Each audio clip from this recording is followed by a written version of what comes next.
بل گاډه مغورځيږي سونه به ورغړي لیکن خو چې الله جل شانه او دا شان بلا پیغمبران د پیغمبر صلی الله علیه وسلم نه مخکې چې دل کم ثواب ورکوي الله جل شانه نو کده د الله سوچ واوړي د خپل پوند شاته الله جل شانه جهاد پرې دی یا دین پرې دی یا لار پرې دی نیک دا بنه پرې ټیک سبحانك لا علم لنا الا ما علمتنا انك انت العليم الحكيم رب اشرح لي صدري ويسر لي امري واحلل عقدة من لساني يفقهوا قولي اعوذ بالله من الشيطان الرجيم بسم الله الرحمن الرحيم وما كان او نشته د حس یو لنفس نفس د پاره اندا خبره تموت چې مړ شي دی الا مگر باذن الله په حکم د الله تعالی کتابا لیکل شوی دی مؤجلا یو وخت مقرر ومن او سو یرید چې غواړي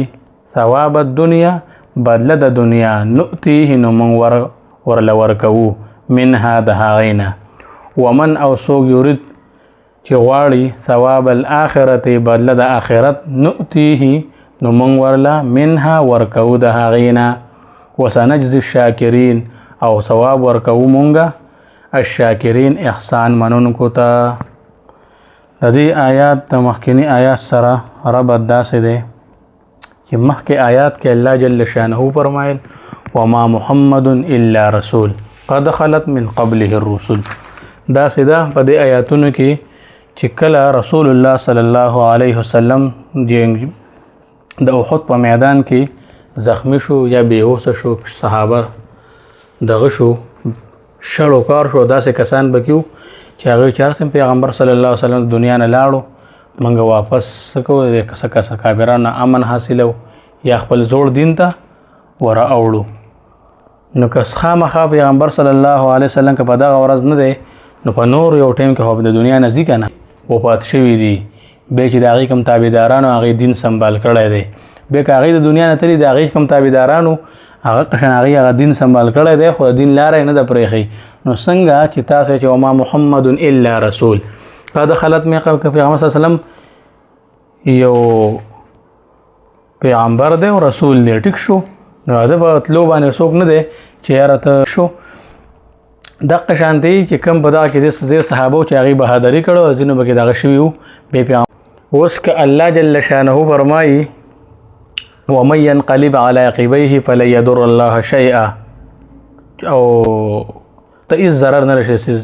جل شانه د نعمتونو شکر ادا کو شکر یې وکړو الله جل شانه ته ثواب ورکړو که شاته شو نو دا د لپاره څه ډېر نقصان او دغه دی دی بل آیات کې الله جل شانه فرمایي چې مرګ او ژوند د هر یو نفس د الله جل شانه په لاس کې دی ټیک شو د الله جل شانه د حکم نه بغیر هیڅ څوک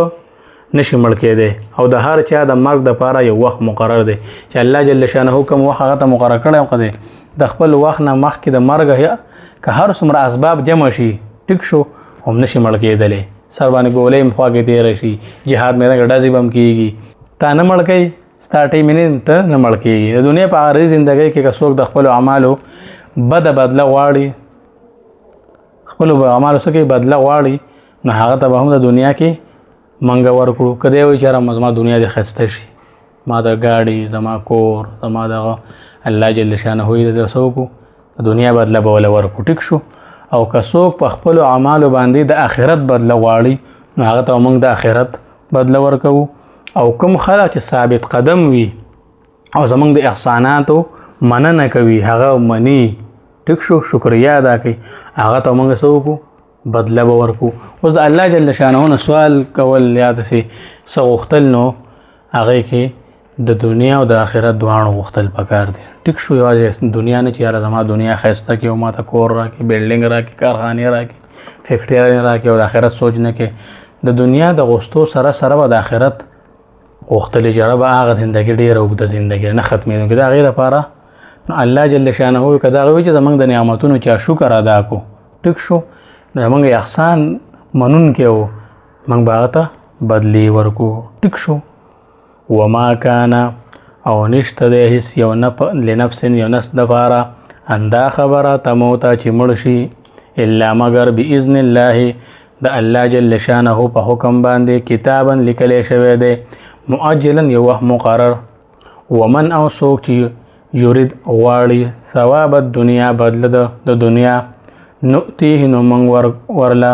ورکوو منها د هغې نه ومن او څوک یرید چې غواړي ثواب الآخرة بدله د آخرت نؤتیه نو موږ ورله ورکوو منها د هغې نه وسنجزي الشاکرین او ثواب ورکوو مونږه